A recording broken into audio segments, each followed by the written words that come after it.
Datuk. Sikit tu. Nak. Ini soalan panas tu. Oh, saya pula dengan soal. Tanya soalan panas tu. Okey. Pasal perkembangan politik tu. Pengamal politik. Sebenarnya apa yang berlaku ni tu? Okey. Kan. Siapa yang nak kena sokong ni tu? Kan. Kenapa? Yalah, kadang-kadang kita dah pilih kan, dengan izin Allah, dengan izin Allah SWT, kemenangan apa yang berlaku adalah disebabkan momentum orang Melayu itulah. Tapi bila lepas dengan UMNO bergabung, alhamdulillah bagus kita nampak. Tetapi isu-isu tu tidak di isu-isu yang sepatutnya. Contoh isu dia, isu arak. Kenapa tak bangkitkan dalam parlimen? Orang PAS ni, tuan orang kuat PAS kan? Betul. Ni saya tanya. Isu RU 355 dulu sebelum menang sibuk. Tapi tak bawa tuan. Kan? Isu apa lagi? Sekolah vernacular. Mana mungkin di masa kecil kita asing dengan mereka, dah pasal kita nak gabung, itu nama dia gila. Saya Gabul, saya bila kena macam ni, saya ingat orang PAS telefon saya. Pemimpin PAS ni yang duduk dalam parlimen tu call saya. Hello Asri, apa khabar? Mari saya support kamu. Tapi Tak ada. Satu parti dia pun datang. Tak ada. So ini kita geram tu. Bila kau sebelum kau menang, kau sibuk nak perjuangkan vernacular lah, aliu lah, lagi kalau arak lah apa semua ni. Bila dah menang, saya macam ni tuan-tuan yang melihat menang tak menang tak kisah. Yang penting bawa isu tu dalam parlimen. Bawa pasal sekolah vernacular ni, bawa pasal isu arak ni, bawa pasal isu apa tu, pemandu mabuk, alulu tak bawa pun. So kita sebagai rakyat melihat, rakyat bukan bodoh, judi. So kenapa tak bawa? Kenapa PAS tak bawa? Kenapa diam membabi buta? Okey. Ni nak tanya saya punya pandangan lah. Gegau dah air ni. Tak, kami rakyat menunggu. Pandangan saya, kita sebuah negara yang majmuk. Sebuah negara yang majmuk. Tak salah kalau kita nak berjuang untuk memastikan ekonomi Bumi Putra, ekonomi orang Melayu, ekonomi orang Muslim maju. Tak salah. Itu kita kena perjuangkan lah. Tetapi tidak perlulah kita menindas kaum-kaum lain. Okay? Sama juga dengan soal aspek sekolah vernacular. Tak menindas tu. Mana ada menindas sekolah vernacular buat kaum lain? Tak menindas. Ini belum lagi saya cakap. Saya belum komen pasal vernacular ni. Minta maaf saja bagi Datuk panas. Bagi saya, pandangan tu. Saya setujulah sepatutnya kita rakyat Malaysia kena jadi macam Indonesia, sekolah satu aliran apa semua. Tetapi keputusan yang telah dibuat zaman Tunku Abdul Rahman contohnya, kan? Kalau keputusan itu sudah dilaksanakan dulu, kan? Sekarang dah dekat 61, 63 tahun, selepas tu baru kita nak ubah. Dia akan membawa kepada ketegangan kaum. Ini realiti. Itulah apa yang cuba Mahathir buat. Dia zaman dia jadi Menteri Pelajaran dulu, tak pernah pun dia suruh hidupkan balik tulisan Jawi kat sekolah-sekolah, kan? Tapi disebabkan bila dia nak tarik undi orang Melayu, dia telah bila dia nak tarik undi orang Melayu, dia telah pun mewajibkan tulisan Jawi ni di sekolah Cina. Jadi mana masuk akal ni? Sekolah Melayu pun dulu zaman kau jadi Menteri Pelajaran, kau tak hidupkan balik tulisan Jawi tu. Kenapa zaman dia nak create rasa benci ke atas DAP, rasa benci ke atas Dong Zong, ketika itu dia nak mewajibkan sekolah Cina kena wajib melaksanakan tulisan Jawi. So bagi saya lah, benda macam ni tak berapa sihat. Benda macam ni tidak berapa sihat. Kerana politik itu, tulisan Jawi itu digunakan untuk menyemarakkan rasa benci di antara satu sama lain. Okey, berbalik pada soal yang tadi, apa soalan yang kilang arak, kilang arak ni. Okey, mabuk kan. Bila kita nak melaksanakan sesuatu berhubung tentang Islam, contohnya, kita tak nak orang Cina untuk campur tangan. Betul tak? Betul. Kan? Agama kita biarlah kita yang menentukan. Betul. Kalau kita nak laksanakan undang-undang Islam ke atas umat Islam, kita merasakan bahawa orang Cina tak perlu campur tangan. Ini kita ada Cina juga kat sini ni, saudara Andy. Kan? Tetapi Pernah tak kita letak diri kita di tempat mereka juga? Kan? Arak ni, agama mereka memang tidak pernah menghalalkan arak. Tidak pernah menghalalkan judi, kan? Jadi pada pandangan saya, kalaupun kerajaan membenarkan arak, membenarkan judi, itu lebih kepada untuk keperluan bukan Melayu, kan? Apa yang lebih utama ialah Jabatan Agama Islam, badan-badan penguatkuasa, kan, polis dan sebagainya, kena pastikan jangan sampai ada orang Islam yang masuk ke pusat perjudian. Itu yang sepatutnya kita tegaskan. Jangan sampai orang Islam yang minum arak. Jadi pendirian saya simple. Kalau ada pusat hiburan untuk yang bukan Islam, itu hak mereka. Itu hak mereka. Yang penting ialah penguatkuasaan memastikan orang Islam tidak minum arak, tidak berjudi. Maknanya kota yang kita sediakan untuk bukan Islam itu digunakan oleh orang Islam. Yang itu yang lebih penting, kan?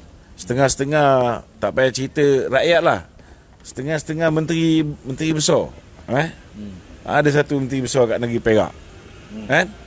Bukan setakat ada pesta arak kat rumah dia, pesta seks pun ada. Nauzubillah. Ya ke tu? Ini realiti apa yang berlaku sekarang ni. Tapi pasal dia punya kabel tu kuat, kan? Sampai sekarang tidak ada sebarang tindakan. Okey tu. Macam ni tu. Yang benda macam ni yang sepatutnya dititik beratkan. Okey. Bagaimana nak mengelakkan umat Islam daripada rosak. Rosak akibat judi, rosak daripada arak. Ini pada pandangan saya. Okey, pada pandangan Datuk Okey, pada pandangan saya Okey, baik. Lagi pandangan saya. Ini pandangan saya orang kampung.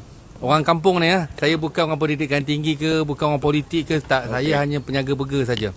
Baik. Kita ada masalah tentang rasuah yang berbolor luasa sangat. Kita berhadapan dengan saya Datuk. Saya biasa bila saya kan berhadapan dengan orang ramai yang datang minta store burger ke apa tu kan. Antara soalan-soalan yang saya tanya, yang soalan yang biasa tak ada orang lain tanya. Biasa sebab saya interview orang kan. Saya biasa tanya berkenaan dengan tentang solat saja. Itu antara soalan yang wajib saya akan tanya. Hati-hati ya soalan. Ini betul. Ini bukan masalah hati. Yang ni cakap tentang amaran diberikan. Tak, dengar sini jangan, baik. Silap. Jangan keluar. Saya insya-Allah tak. Bagi saya begini. Tak, bagi saya begini Kebanyakan pemimpin tidak jaga solat. Aduh. Tak faham ayat tu. Tak, jaga solat. Tak. Maksud dia tak jaga solat bukan tak solat. Bukan tak solat, tak jaga solat. Clear tu kau tak faham nanti. Tak, bukan. Benda ni kalau kata pemimpin tak boleh buat, yang bawah lagi susah nak buat. Tak jaga solat. Tak jaga solat. Tak jaga solat yang saya faham Penting sangat-sangat. Waktu kan. Bermakna pemimpin ni maksudnya menyeluruh. Ada budak-budak yang saya interview kan, umur dia dah 25 tahun. Saya tanya last solat subuh bila?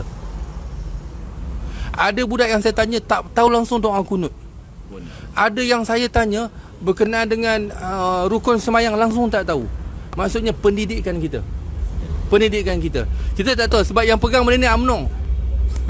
Selama ni UMNO yang pegang. UMNO yang membentuk tentang pendidikan kita ni. Kan? Boleh saya jawab.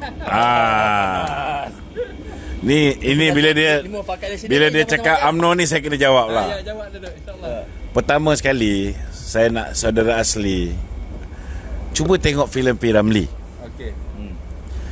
Pernah tak kita tengok filem P. Ramlee ni dia gambaran kehidupan zaman 60-an Pernah kita tengok tak heroin pada ketika tu pakai tudung? Tidak. Tak ada. Betul tak? Betul.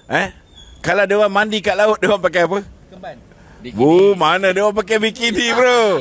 Betul tak? Filem lama tu, Mereka pakai bikini. Pasal apa? Pasal ketika itu tahap kefahaman pada Islam ni rendah. Sekular lah.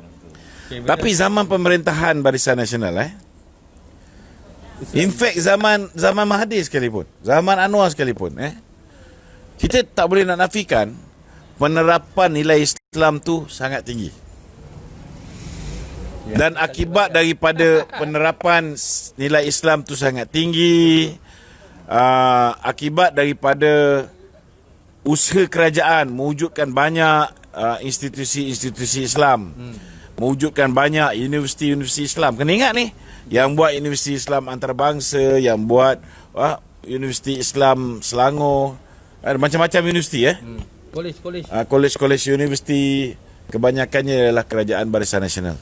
Itu sebabnya hari ni Asri boleh bicara soal Islam, kan? Kalau misalnya kita punya tahap kepahaman Islam masih lagi zaman P. Ramlee, kan? Kalau kita tengok orang-orang pada ketika itu, nenek-nenek kita, kan? Kalau dalam filem P. Ramlee, dia orang ni pakai tudung, confirm peminta sedekah. Betul tak? Selendang ya. Selendang, itu pun pakai selendang. Tapi hari ni kita tengok kita tengok yang kawan-kawan kita yang ada sini. Semua bertutup. Maknanya sekurang-kurangnya kewajipan menutup aurat tu mereka faham. Kesedaran Islam. Mana datang ni? Sudah pastilah dengan education, dengan education. So, dalam erti kata lain, kalau nak kata tidak ada penerapan nilai Islam di dalam sistem pendidikan kita, tak berapa tepat, Tapi kalau kita nak kata kita perlu tingkatkan lagi, yang itu saya terima, Dan yang keduanya, orang-orang student-student ni masa zaman universiti ni memanglah, kan, bila duduk kat hostel, semayang tak tinggal, kan, dia hari-hari jemaah dan sebagainya. Bila masing-masing dah pergi ke alam pekerjaan, masing-masing dah duduk sama-sama, dia jadi longgar balik. Jadi apa yang perlu dibuat bukan hanya pendidikan untuk orang muda, untuk orang yang bersekolah, orang yang lepas sekolah ni lagi penting. Bapak-bapak ni juga perlulah kita wujudkan macam komuniti yang yang rapat dengan masjid ke, komuniti yang mula jaga tajwid ke, kan? Faham tak? Buat kelas tajwid dewasa contohnya. Kalau ada budak-budak dalam tu, bapak-bapak ni mungkin segan. Betul tak? Mungkin boleh buat lebih banyak kelas-kelas agama dewasa. Untuk pastikan bahawa dari masa ke semasa ni, dia punya fikrah Islamiah dia ni sentiasa diremajakan. Ini pada pandangan saya lah. Saya kan biasa kadang-kadang dengar ceramah kan. Kan banyak ceramah kajian Ustaz Ismail Kamus. Saya pernah dengar ceramah daripada Ustaz Wadi Anwar mengatakan kajian yang pernah dibuat 80% orang Islam dekat Malaysia ni tidak menjaga solat. Jaga solat. Tidak jaga solat. Bukan tak solat. Tidak jaga solat. Dan ini kajian ya. Okay, satu. Betul. Saya cakap betul, cuma media saja orang luar yang saya punya ayat tu saya cakap tak jaga solat. Tak jaga solat ni terlalu luas pengertian dia. Okey, baik. Satu. Nombor dua, kita statistik tentang anak luar nikah semakin bertambah. Saya dulu masih ingat lagi tentang murtad yang makin bertambah. Yang ni pernah dicakap sendiri oleh Mufti Negeri Perak. Mufti Negeri Perak kan. So bila saya selalu dengar benda macam ni, kadang-kadang ialah kita rakyat kan, kita nak tahu juga apa yang pemimpin cuba bantu untuk selamatkan, untuk boleh kurangkan benda-benda perkara macam ni. Yalah. Yang tu cara saya lah, faham cara kampung saya tu lah kan. Okey. Baik, okey. So, Datuk tak ada pula Datuk tak ada. Okey. Kabul macam ni. Isu tu tuan cover lah, solat tu. Okey, isu okey. Tapi Kabul macam ni. Datuk cakap tadi pasal sekolah Cina, sekolah India. Okey, mungkin Datuk punya pandangan lain. Tapi Kabul punya pandangan begini. Pepatah Melayu dia cakap, kalau nak meluntur buluh, biar pada rebungnya. Itu pepatah Melayu cakap. Maksud dia, kalau kita nak ada kesatuan, adanya hubungan baik Melayu, Cina dan India. Kat sini ada orang abang Chinese kita tadi. Mana dah balik Okey. Saya sangat clear pasal benda ni. Mungkin zaman, kalau kita baca balik sejarah, tujuan British adakan sekolah vernacular, which is sekolah India dengan sekolah Cina, tujuannya adalah supaya bangsa Cina, orang Cina dan orang India ni boleh dihantar balik ke India dan China sekira nak, that's why dia kena faham bahasa native dia, bahasa bangsa dia. Faham? That's why kita bahasa negara dia supaya dia boleh balik. Dia boleh balik ke India dan dia boleh bawa balik ke China. That's why dia kena faham bahasa Cina, bahasa India. Itu yang kalau kita baca sejarah balik. Tetapi apabila kita dah menerima dia, dan kalau kita tengok balik agreement tu mengatakan sekolah Cina, sekolah India ada sekejap sahaja. Tetapi hari ni berlanjutan sampai sekarang. Dan kesan dia apa? Anak saya, sekolah dia ada sekolah rendah, ada Cina dan India. Masuk sekolah rendah, okey, Cina India berkawan. Tapi masuk sekolah menengah, budak-budak Cina ni dah pergi sekolah jenis sebabkan Cina, UAC. So at the end of the day, di mana kita nak penggabungan kesatuan hati ni? Penyatuan hati. So daripada kecil kita dah asingkan mereka Cina, Melayu, India. Bila dah besar kita bergabung. MCA kena gabung Barisan Nasional. Tak logik nama dia tu. Doesn't make sense at all. Memang tak masuk akal. So saya sangat menentang benda, dan kita kena buat sekolah satu aliran di mana Cina, Melayu dan India kena duduk satu sekolah. Barulah kita akan nampak the next 50 years anak-anak kita ni bila membesar dia akan bersatu. Ini saya punya pandangan. Tok, macam saya cakap. Saya cakap terus terang tu bagi saya kena buat satu sekolah satu jenis. Sebab apa at the end? Siapa yang rugi? Siapa yang rugi apabila Cina sekolah Cina, India sekolah India, Melayu sekolah Melayu? Yang paling rugi adalah orang Melayu. Sebab apa? Anak Melayu hanya boleh berbahasa Melayu dan Inggeris. Itu pun kalau pandai bahasa Inggeris. Tapi anak Cina akan kuasai 3 bahasa. Bahasa Melayu, bahasa Cina, bahasa Inggeris. Anak India boleh kuasai 3 bahasa. Bahasa Melayu, bahasa India dan bahasa Inggeris. Dia tadi berbeza pendapat dengan Dato'. Tok, faham tak Tok? Itu sebabnya. Daripada ni. Macam sekarang ni kan, kalau kita cakap kita nak tutup sekolah Cina, dalam keadaan mereka dah berusaha lebih 60 tahun mewujudkan sekolah mereka dan sebagainya, sudah pasti akan wujud ketegangan kaum. Bagi saya simple lah. Kalau nak buat benda ni, patut melentuh bulu tu biar daripada rebung. Maknanya zaman Tuanku Abdul Rahman tu, kan, ketika itulah yang sepatutnya dibuat, kan. Tapi kalau dah zaman Mahathir dah tak dapat sokongan daripada masyarakat Cina, baru nak buat benda tu, kan, saya nampak lebih kepada agenda ni agenda politik. Okey, tweet je aja. Boleh saya tweet sekejap tu Kita masuk. Okey. Lepas 50 tahun kita nampak kesan dia Cina, Melayu tak bersatu sebab sekolah. Apa akan jadi lepas 50 tahun lagi? Kalau kita masih kekalkan sekolah vernacular ni, apa akan jadi? Apa akan jadi tuan? Soal apa kesan apa berlaku hari ni di situasi politik hari ni adalah kesan 50 tahun lepas yang dibuat. 20 tahun lepas yang dibuat. So kesan je hari ni, okey, lepas tu kita masih kita tak perlu buat satu sekolah nanti kita dengan kaum. Saya yakinlah cakap saya dengan izin Allah SWT, kalau kita masih kekalkan sistem sekolah vernacular, lepas 20 tahun lepas 10 makin teruk ketegangan kaum. Sebab apa? Masa tu Cina akan cakap bahasa Cina sahaja. Tapi kalau orang Cina pula cakap kita kena hapuskan sekolah agama, macam mana? Ini negara kita, tanah Melayu. Itu dia masalah dia. Kita kena faham. Ini negara kita. Dia asas dia dulu masa cakap, saya ulang balik Datuk tak ada tadi. Asas dia apabila British bagi sekolah vernacular, tujuan dia supaya India dan Cina boleh berbahasa mereka untuk dihantar balik. Itu asas pertama. Kalau kita tengok balik dalam agreement tu. That's why British ajar dia bahasa India dan bahasa Cina. Tapi sekiranya dia nak duduk kat Malaysia, dia kena akur. Seperti Thailand buat, seperti Indonesia buat. So saya nak menteri yang mendengar, menteri pendidikan, menteri pelajaran yang mendengar, tolong ambil benda ni positif. Sebab bagi saya ini bukan benda main-main. Yang akhirnya rugi ada anak Melayu kita.